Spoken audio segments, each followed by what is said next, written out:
ముఖ్యమంత్రి నారా చంద్రబాబు నాయుడు ఆకాంక్షల మేరకు ఇంటికొక పారిశ్రామికవేత్తను తయారు చేయాలన్న లక్ష్యాన్ని సాధించడంలో మంత్రిత్వ శాఖ క్రియాశీలకంగా పనిచేయాలని కోవూరు ఎమ్మెల్యే శ్రీమతి వేమిరెడ్డి ప్రశాంతిరెడ్డి ఆకాంక్షించారు. ఈ సందర్భంగా అసెంబ్లీలో ఎంఎస్ఎంఈల స్థాపనలో ప్రభుత్వం తీసుకుంటున్న చర్యలపై ఆమె పలు అంశాలను ప్రస్తావించారు. కోవూరు నియోజకవర్గంలో ఇఫ్కో కిసాన్సేస్ ఏపీఐఐసి భూములతో పాటు కోవూరు షుగర్ ఫ్యాక్టరీకి చెందిన 100 ఎకరాలకు పైగా ప్రభుత్వ భూములు అందుబాటులో ఉన్నాయన్నారు. ప్రభుత్వం చొరవ చూపి ఎంఎస్ఎంఈ కింద ప్రోత్సాహకాలు అందిస్తే స్థానికంగా పరిశ్రమల స్థాపన ద్వారా యువతకు ఉద్యోగ ఉపాధి అవకాశాలు దక్కుతాయన్నారు. ఔత్సాహిక పారిశ్రామికవేత్తలను ప్రోత్సహించేందుకే ఎంఎస్ఎంఈల స్థాపనకు సంబంధించి ప్రజాప్రతినిధులకు ప్రత్యేక ఓరియంటేషన్ శిక్షణ అందించాలని ఆమె విజ్ఞప్తి చేశారు. అటు రాయలసీమ జిల్లాలు మొదలుకొని ఇటు నెల్లూరు, ప్రకాశం జిల్లాల వరకు రైతులు వ్యవసాయ ఉత్పత్తులు విక్రయించుకునేందుకే మెగా అగ్రికల్చర్ యార్డు ఏర్పాటు చేయాలని ఈ సందర్భంగా ఎమ్మెల్యే ప్రశాంతిరెడ్డి ప్రస్తావించారు. నెల్లూరు జిల్లాలోని సముద్ర తీర ప్రాంతంలో ఇసుక మెట్ట కారణంగా మత్స్యకారులు సముద్రంలోకి పడవలు తీసుకుని వెళ్లేందుకు అవస్థలు పడుతున్నారని, తీర ప్రాంతం అంతా డెడ్జింగ్ చేయడం ఖర్చుతో కూడుకున్న వ్యవహారం కావడంతో కోవూరు నియోజకవర్గం పరిధిలోని సముద్ర తీర ప్రాంతంలో మినీ జడ్జీల నిర్మాణం చేపట్టి మత్స్యకారులకు అందుబాటులో ఆదుకోవాలని కోరారు. ఎమ్మెల్యే వేమిరెడ్డి ప్రశాంతిరెడ్డి ప్రశ్నకు ఎంఎస్ఎంఈ మంత్రి కొండపల్లి శ్రీనివాస్ సమాధానమిస్తూ ప్రతి జిల్లాలో 3 ఇండస్ట్రియల్ ప్రమోషన్ ఆఫీసర్స్ ను నియమించి ఎంఎస్ఎంఈ స్థాపన పట్ల ఆసక్తి చూపే ఔత్సాహిక పారిశ్రామికవేత్తలకు ప్రభుత్వ పాలసీలు సంబంధించి అవసరమైనటువంటి సమాచారం అందిస్తామన్నారు. ధన్యవాదాలు అధ్యక్ష. మన ముఖ్యమంత్రి నారా చంద్రబాబు నాయుడు గారి ఆకాంక్షకు అనుగుణంగా ఇంటికి ఒక పారిశ్రామికవేత్తను తయారు చేయడానికి లక్ష్యంగా ఈ ఎంఎస్ఎంఈలు ఉపయోగపడతాయని చెప్పడంలో ఆశ్చర్యం లేదు అధ్యక్ష.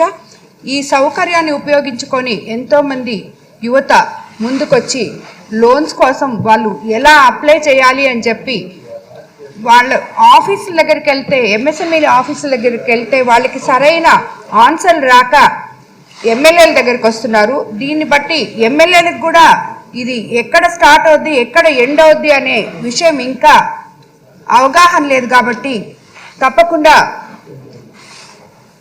అందరూ శాసనసభ్యులు అడిగినట్టు దీనికి ఓరియంటేషన్ ప్రోగ్రామ్ అనేది చాలా అవసరం అధ్యక్ష.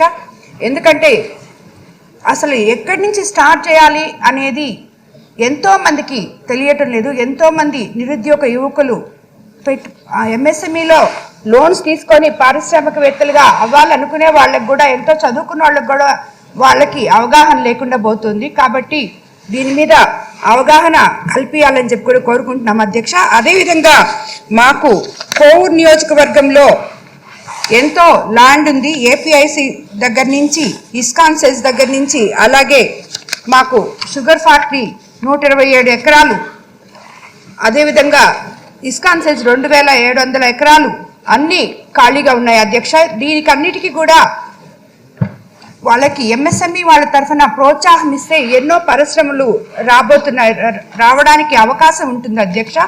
అదేవిధంగా మనకి ఒక్క నిరుద్యోగ యువతకి వీటికే కాకుండా మన రైతుల కోసం కూడా అవసరమయ్యే రాయలసీమ నుంచి నెల్లూరు మీదుగా ఒంగోలు వరకు మధ్యలో ఎక్కడ కూడా ఒక సరైన ఫంక్షనల్ మార్కెట్ యార్డ్ కూడా లేదు అధ్యక్ష. దీన్ని కూడా అందులో చేర్చి రైతులకు కూడా అండగా ఉండే విధంగా ఈ గోడౌన్లు కట్టుకోవడానికి అవకాశం కల్పించాలని, అదేవిధంగా మత్స్యకారులకు కూడా, మాకు తీర ప్రాంతం ఎక్కువైన మత్స్యకారులకు కూడా తీర ప్రాంతం అంతా డెడ్జింగ్ చేయడంతో ఖర్చుతో కూడుకున్న వ్యవహారం కాబట్టి వారు పడవలు నిలుపుకునేందుకు మినీ జట్టీలు నిర్మించి మత్స్యకారులకు కూడా ఈ ఎంఎస్ఎంఈ ద్వారా అవకాశం కల్పించాలని చెప్పి అందరికీ కూడా అవగాహన కల్పించడానికి తప్పకుండా ఎమ్మెల్యేస్ తోటి ఓరియంటేషన్ ప్రోగ్రామ్ ఒకటి ఎంఎస్ఎంఈ ఆఫీసర్స్ని చేపించి ఏ జిల్లాకు ఆ జిల్లా చేస్తే బాగుంటుందని కూడా కోరుకుంటున్నాను అధ్యక్ష. ధన్యవాదాలు అధ్యక్ష.